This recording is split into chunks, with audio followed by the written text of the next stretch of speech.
Did you know that by default, almost anyone can see who you're paying and what you're buying on Venmo? I found this out the hard way after a friend joked about a private medical bill I'd split, not realizing my entire transaction history was public. Venmo is incredibly convenient, but after years of using it, I've realized there are 5 major mistakes that most people make, mistakes that can cost you your privacy or your hard-earned money. Mistake 1. Leaving your transactions set to public. When I first opened my account, I didn't think twice about the social aspect. But leaving your feed public is a massive privacy risk. It allows strangers and scammers to see your habits, who you hang out with, and even where you spend your time. Go into your settings right now, hit privacy, and switch your default to private. Don't forget to select past transactions and change those to private too, or years of your history will stay visible. Mistake 2. Falling for the accidental deposit. I once received $200 from a stranger out of the blue. Seconds later, I got a frantic message saying it was an accident and asking me to send it back.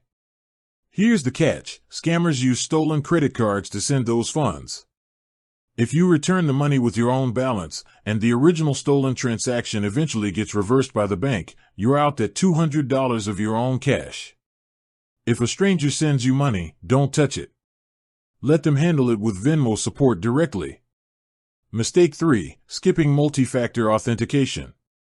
We use Venmo like a bank account, yet many people treat it with the security of a game.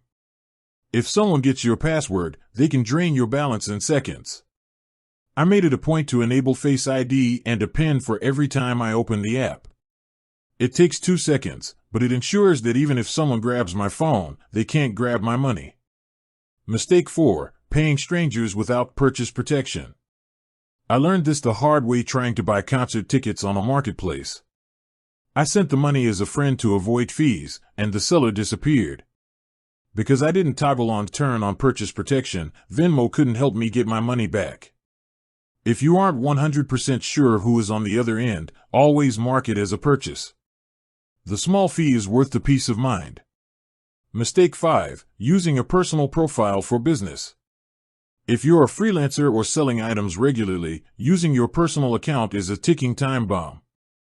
Venmo's terms are strict. If they catch you running a business on a personal profile, they can freeze your funds indefinitely.